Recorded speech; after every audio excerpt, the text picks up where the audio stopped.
Bonjour et bienvenue à Tech et vous. Nous allons parler aujourd'hui de quelques trucs et astuces avec les Mac Apple Silicon. Vous savez, les fameux Mac avec les puces M1, M2, M3 et M4 aujourd'hui. Et pour les plus anciens, les Mac avec puce T2. Bon, c'est pas très courant cette puce-là, mais elle est sur les iMac de 2019, me semble-t-il. Et sur certains MacBook Pro de 2018 ou 2017. Eh bien, il y a un ou deux petits trucs intéressants, notamment deux choses.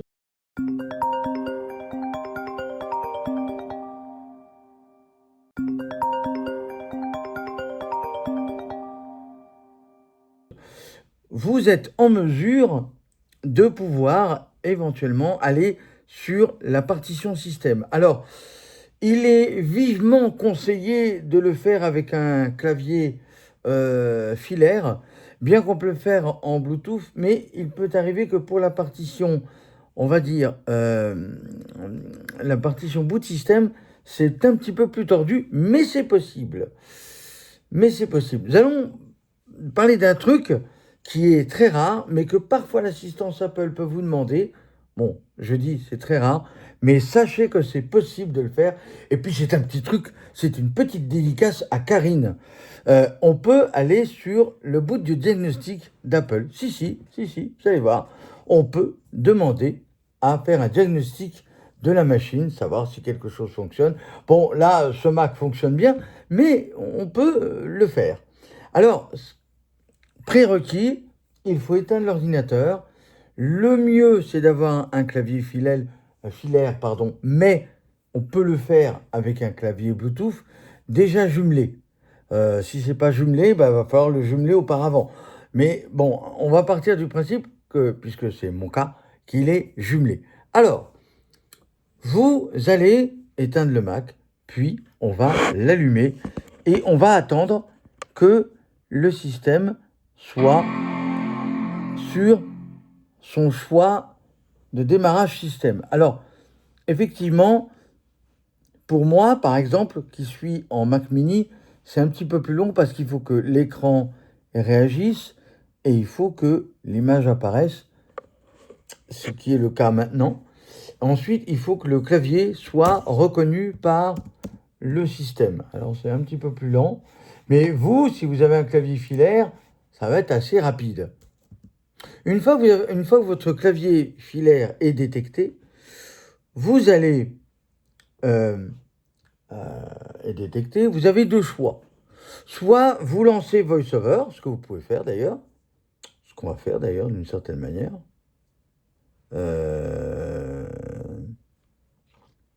Oui, c'est mieux.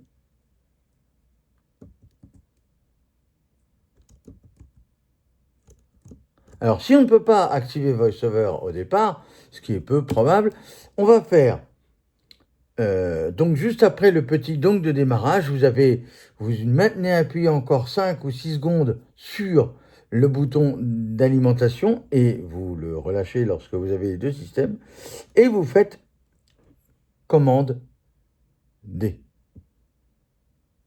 Enfin, normalement, il devrait le VoiceOver, c'est pour ça que je suis un peu surpris. Ah voilà, bon, en fait on peut activer VoiceOver. Une fois qu'on a activé VoiceOver, donc, avec le clavier filaire c'est plus facile, hein, je vous le dis tout de suite. On va faire... Bon, apparemment ça marche pas dès qu'on a VoiceOver, c'est pas grave. Vous éteignez à ce moment-là VoiceOver, vous dites c'est bon, je suis bien sur la partition système. VoiceOver désactivé. On fait commande D. Ben, il veut pas, lui. Ah merde.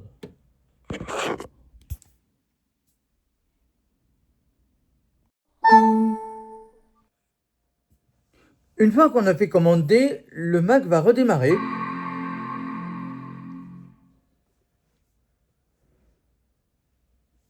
Alors, on fait commande D et on maintient enfoncé 5 secondes. Le Mac démarre et on est sur la partition la partition, on va dire, de diagnostic. Jusqu'ici, VoiceOver n'est pas activé. C'est pas très grave, on peut le mettre. On va le mettre.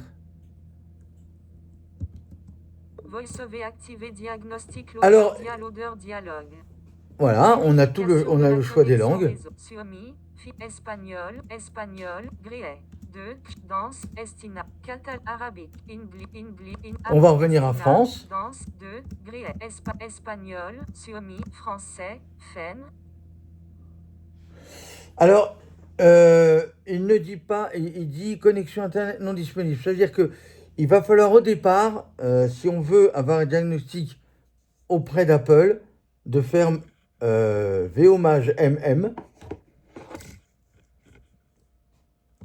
Barre des menus applications. Saisie de texte. Menu d'état. Vous êtes actuellement sur menu barre des menus Apple. Présent, fenêtre, Apple, diagnostic loader, saisie de texte, Wi-Fi. Voilà. Menu d'état. On arrive à Wi-Fi, alors il faut un petit peu bidouiller, mais on arrive au Wi-Fi. Menu. On va chercher mon réseau. Freebox, Free Wi-Fi, Livebox, Lulu. Olivier Magali. Bon, ça c'est mon réseau. Vous tapez votre code réseau, si c'est possible. Du texte dans ce champ. Ceci est un champ de texte sécurisé.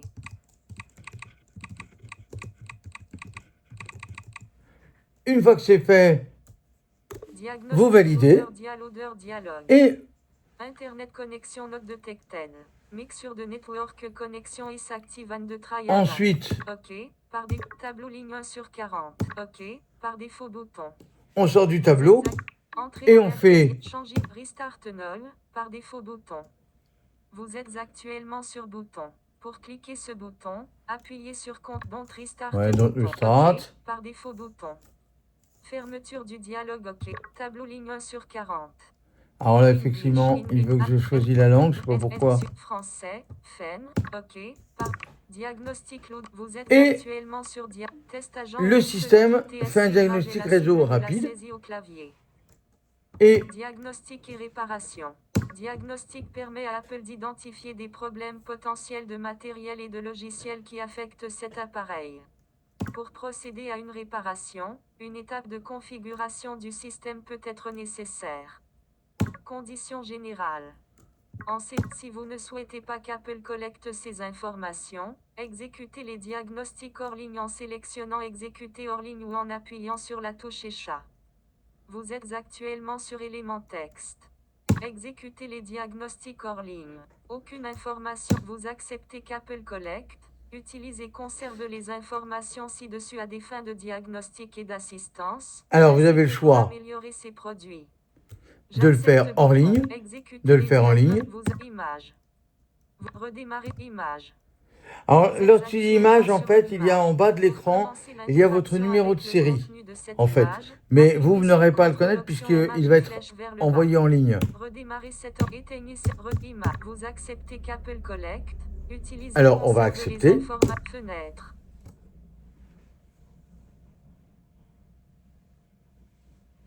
Et vous allez voir, il va faire des petits tests.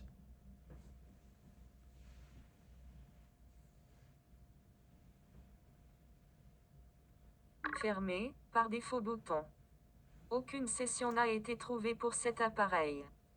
Des diagnostics hors ligne sont disponibles et peuvent être exécutés en sélectionnant Exécuter les diagnostics hors ligne. Si vous souhaitez exécuter des diagnostics Apple pour la réparation en service interne, consultez le manuel de Exécuter les diagnostics. On va exécuter le diagnostic en ligne puisque lui, il n'a trouvé rien. Mais nous, on va dire, on va penser qu'il y a quelque chose quand même. Et vous allez voir. Test agent OS ne répond pas.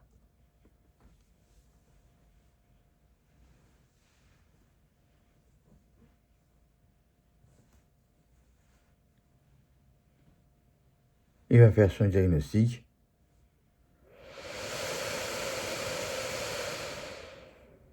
Voilà.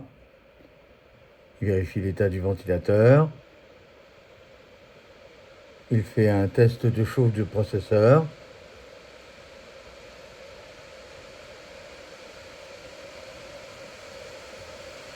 Il le fait monter graduellement.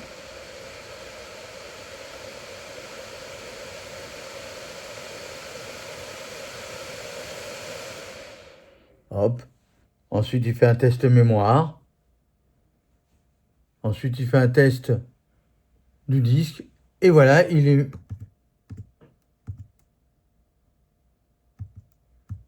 Alors, le seul X, c'est qu'à la fin, le système, il a coupé le haut-parleur. C'est le seul bug, puisqu'en fait, eh ben, on peut pas lire les résultats avec VoiceOver. Bon, c'est le seul truc qui est un petit peu embêtant, mais qui va être réglé prochainement. C'est aucun problème n'a été détecté. Et informations supplémentaires. Si vous voulez des informations, il suffit de cliquer sur le point d'interrogation. Sinon, on continue. Et là, on atteint un Safari qui nous renvoie avec le code des références. Mais alors, c'est un peu dommage parce qu'en fait, il coupe le haut-parleur. C'est un peu nul. Mais sinon, on arrive effectivement au diagnostic comme vous l'avez entendu. Enfin, c'est pour montrer que c'est tout à fait possible. Alors, je vous rassure, c'est très très rare. À la limite, en général, Apple vous dira, écoutez, vous avez un problème, ramenez-nous là-bas, on va voir ensemble, il y a un Genius. Mais sachez que c'est possible. Voilà, il y a juste ce petit bug où effectivement on n'a pas le... Alors peut-être qu'en l'éteignant et le remettant, tiens, on va voir un peu. Tiens, on va... Après tout... on désactive VoiceOver. Ah oui, il faut réactiver VoiceOver. Ouais, en fait, c'est possible, mais il faut désactiver et réactiver VoiceOver. Bon, voilà, une fois que vous êtes à la fin du test, c'est un peu embêtant parce que vous devez en laisser une minute, puis après vous désactivez, vous relancez VoiceOver et vous avez la possibilité de consulter la page web des codes erreurs possibles. Mais s'il n'y a aucun problème, vous n'aurez même pas à consulter la page. Voilà, ça c'est le premier truc et astuce.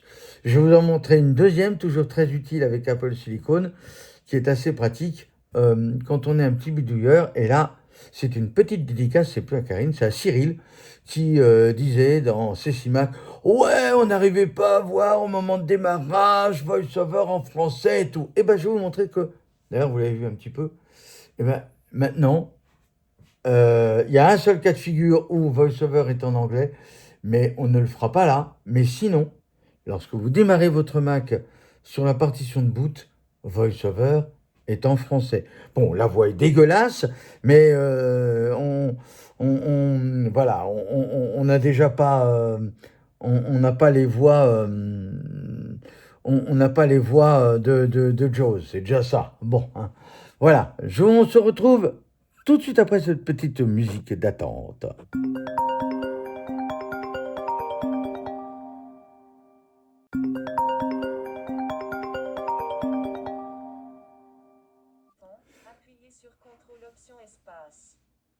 La seconde astuce est effectivement, vous avez, c'est très utile quand vous avez un clavier qui est filaire ou un MacBook, vous pouvez toujours arriver au choix du boot system et vous pouvez avoir le mode de démarrage ROT en français.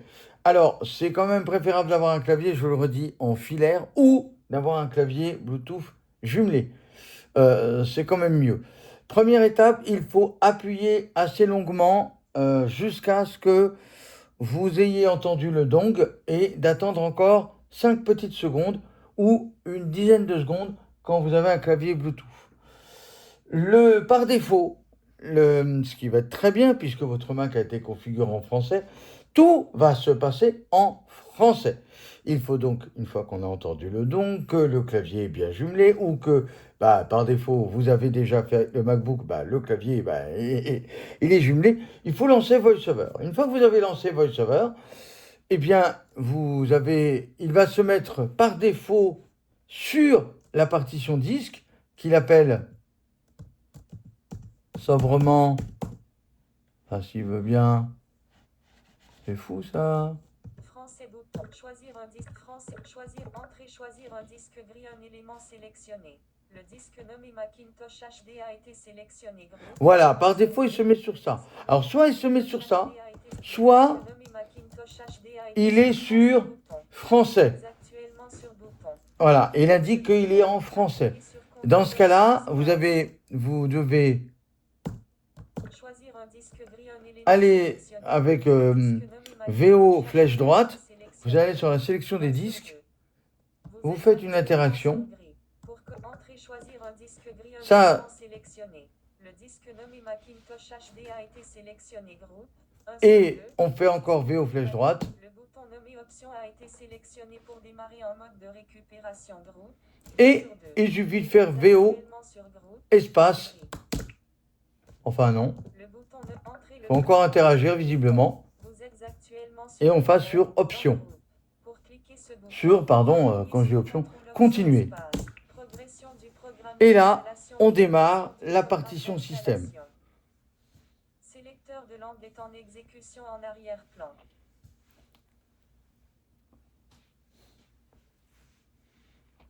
Assistant de récupération est en exécution en arrière-plan. Et on arrive sur le panneau de récupération. Sélection gris. User picture. Vous redémarrez bouton. Suivant bouton. Vous êtes actué. Entrée dialogue mode. Ensuite, il faut déverrouiller son disque. Et voilà, vous êtes sur la partition système et vous voyez que c'est en anglais. On a en anglais, en français. Et on a tout à fait la possibilité.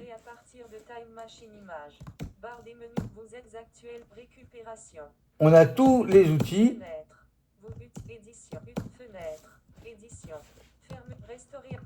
Voilà, on a tous les outils pour pouvoir. On peut réinstaller. Alors, ça marche quand votre système d'exploitation est installé. S'il n'est plus installé ou qu'il n'existe plus, il y a deux choix. Premier choix, votre disque est vide. C'est le cas très rare maintenant sur les Mac Apple Silicon parce qu'on ne peut pas les changer. Mais dans le cas où on pouvait changer le disque, c'est dans le cas où on avait changé de disque. Et là, il n'y a pas photo, c'est en anglais. Et là, c'est un petit peu plus tordu. Donc, on passera à cette étape-là. La deuxième étape, c'est lorsque l'on a le malheur ou le bonheur, ça dépend. C'est pour ça que d'ailleurs la Clean Install est quasiment d'une stupidité maintenant sans nom, puisque vous allez voir qu'on peut effectivement, ce sera l'objet d'une prochaine vidéo, de comment, sur un Mac Apple Silicon, on peut remettre son Mac à zéro et devoir remettre ses données ou de recommencer tout à fait toute l'installation. Donc là, on peut faire mumuse à réinstaller son Mac, mais ça n'aura pas beaucoup d'intérêt. Donc on a ça. On a la possibilité d'utiliser Safari. Pour cela, il faut bien veiller à ce que le Wi-Fi est actif, mais par défaut, lorsque vous passez dans ce mode de configuration, alors que votre Mac est déjà installé, eh ben, le Wi-Fi est installé puisque c'est le Wi-Fi de votre connexion actuelle. Donc le Wi-Fi, vous n'avez pas. Alors là, on peut tout à fait, dans un mode libre, c'est pas conseillé avec les enfants, mais c'est un mode libre où là, eh bien, on peut très bien regarder des vidéos cul, on peut tout faire, sauf qu'il faut avoir un VPN. Enfin bon, bref, ça, on n'en parlera pas. Mais voilà, mais on peut tout à fait arriver à ce mode-là. Voilà. Et on peut aussi aller sur la gestion du paramétrage des disques. Voilà. Voilà, et je peux me balader, je peux très bien faire hop. Non, qu'est-ce que je fais moi? C'est VO. Ah. Vous êtes actuellement sur menu d'état. Pour ouvrir ce menu, appuyez sur CTRL option espace. Ah oui, on peut plus avoir le magème. Ben, c'est pas grave. Dans le voilà. Dans ce cas-là, on peut très bien changer le nom du disque, entrée. Pour ouvrir ce menu, saisie de texte. Menu d'état. Oh. Wi-Fi. Menu d'état. Vous êtes interagir. Oui. Arrêtez l'interaction avec le titre de menu d'état. Vous êtes actué Wi-Fi. Bref, je sais pas où je suis, c'est pratique. Saisie de Barre des menus Apple. Mac, vous êtes actuel. Fermeture. Voilà. Vous êtes Macintosh H sur Externe sous Mac OS base système. Niveau 1. Vous êtes actuellement menu. Voilà, c'est VO maj M. Et là, on va avoir le fameux menu déroulant. Voilà, effectivement, c'est ça que je cherchais. Voilà, on peut tout à fait avoir. Et puis, donc on a terminé notre petit travail. Et ben, on fait VO maj, VO M, menu Apple, et on peut faire redémarrer ou éteindre. Voilà ces deux petits trucs et astuces pour aujourd'hui. Une troisième, nous allons parler de virtualisation et quel est son intérêt.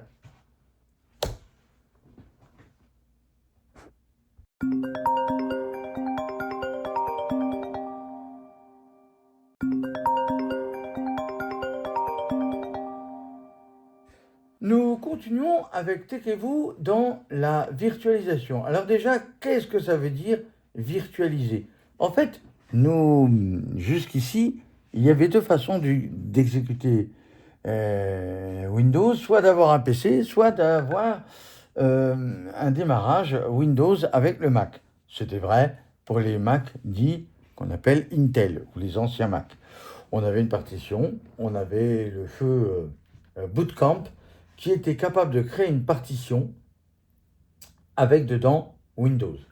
Sous les Mac Apple Silicon, c'est plus du tout le cas. On ne peut plus faire ça. D'ailleurs, c'est un peu dommage parce qu'on bénéficierait de la puissance des processeurs M4 qui sont bien plus véloces que ceux de Intel. On aurait vraiment la plénitude de la chose. L'inconvénient, c'est que lorsqu'on veut passer de Mac à Windows et de Windows au Mac, eh ben, c'est pas toujours évident. Et Windows, de manière virtualisée, permet d'avoir un peu comme si on avait une fenêtre dans une fenêtre. Alors, une fenêtre, sachez que pour les voyants, lorsqu'ils sont sur le bureau, ils sont sur une fenêtre. Et lorsque l'on va virtualiser, eh ben, on va créer une fenêtre avec dedans le fameux système d'exploitation. Et ce qui est génial, c'est que sans quitter le Mac, on peut lancer Windows et on peut lancer NVDA. Voilà, je vais vous montrer ça, c'est super. Alors, pour être parfaitement complet, on va lancer VoiceOver. Alors, je vais quand même vérifier déjà pour qu'on ait du volume. Voilà, on a du volume, normalement. Et donc, on va lancer VoiceOver. On va lancer VoiceOver. Voilà.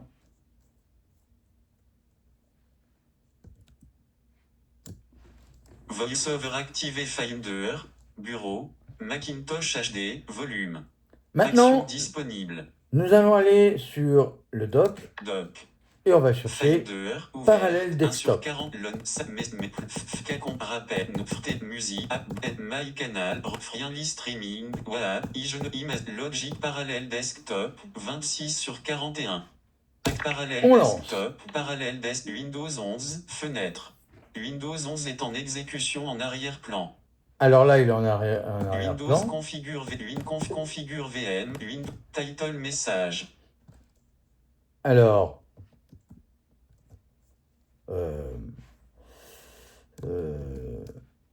on va lancer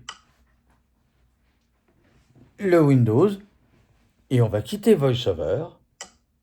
Ou plutôt, on va pas tout à fait le lancer.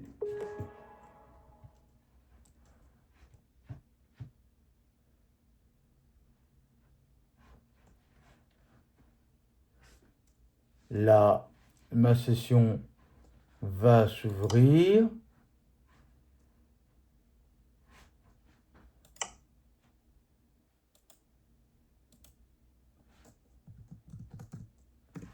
Voilà. Et on va avoir NVDA qui va se lancer. Bureau liste, NVDA 4 sur 5. Alors, notez que VoiceOver, c'est il ferme sa bouche. Et maintenant, ce n'est plus le clavier du Mac qui est isuté, mais le clavier de Windows et de NVDA. Et là, Audio 2024120 NVDA 4 sur 5. Entrée texte. alors évidemment, là, je fais une bêtise. Verrou. Démarrer fenêtre. Épingler. Micro. Outlook. Voilà, et là, on est Photo, sur paramètres, le module. micro. Si on veut, Solitaire. par exemple, voir... Paramètres. voilà. Paramètres. Paramètres. Vide. Paramètre est en exécution en arrière-plan. Vide. Niveau 1 accueil 1 sur 12.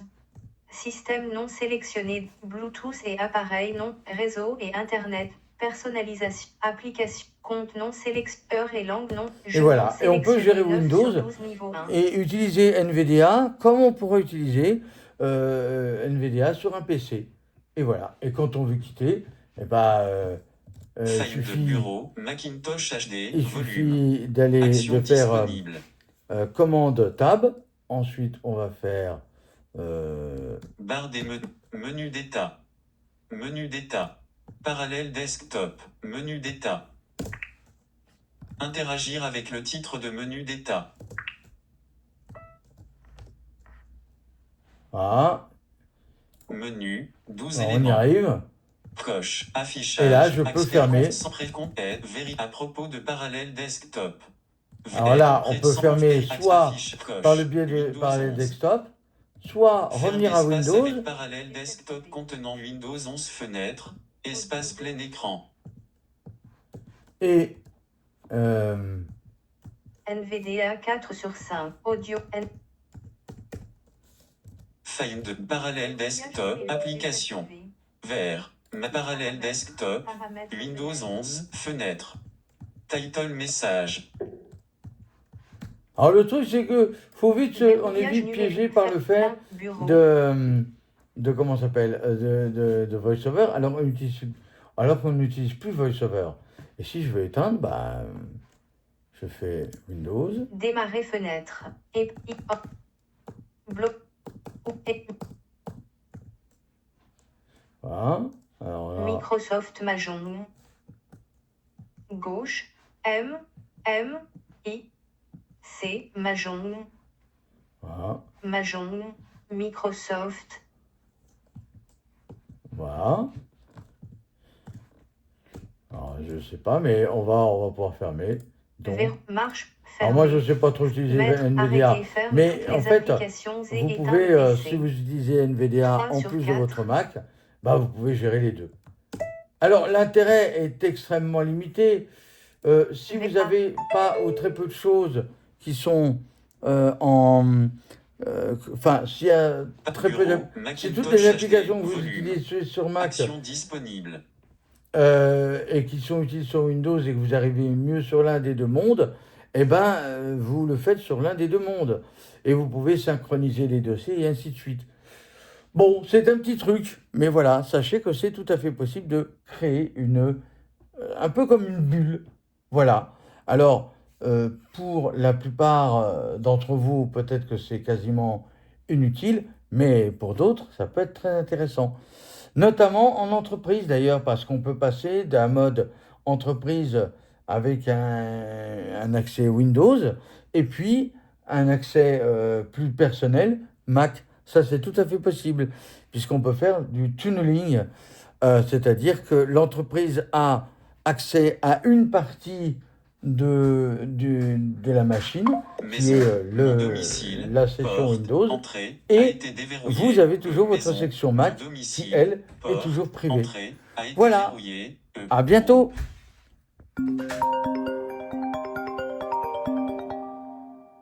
Et voilà, c'est terminé pour ce Tech-et-vous.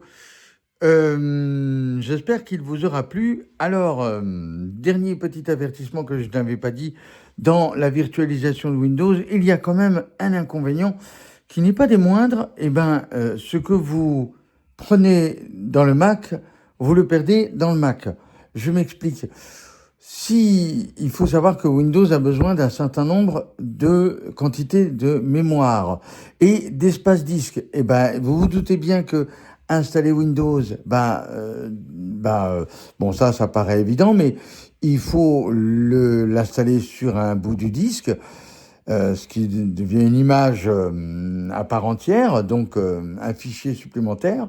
Et c'est pas qu'un petit fichier, c'est quand même, on parle de 20, 30, 40, 50, voire au mieux 60 gigaoctets quand c'est la configuration minimale requise dans Parallel Desktop. Ça, c'est la première chose. Et la deuxième, si vous avez très peu de mémoire, il faut, sachant que Windows doit fonctionner au mieux de base dans des fonctions très basiques avec 4 Go de mémoire vive, l'idéal c'est d'en avoir 8 voire 16. Et donc il est évident que cette configuration est beaucoup plus conseillée sur des Mac qui sont dotés d'au moins 24, 32, voire au-dessus 64 gigaoctets de mémoire vive. Donc c'est pas donné forcément à tout le monde. Mais de manière basique, il est tout à fait possible d'utiliser NVDA, donc un Windows à part entière sur son Mac, avec 8 Go de mémoire ou 16. C'est quand même mieux 16, mais si vous avez eu que 8 Go dans votre Mac, c'est pas très grave, ça fonctionne. Ce sera un tout petit peu plus lent, mais ça fonctionnera. Voilà, mais c'est les inconvénients dans les petits Mac. Voilà, allez, bonne journée à tous, bonne soirée, bonne matinée, et surtout, soyons tech, chez nous. Enfin, chez vous.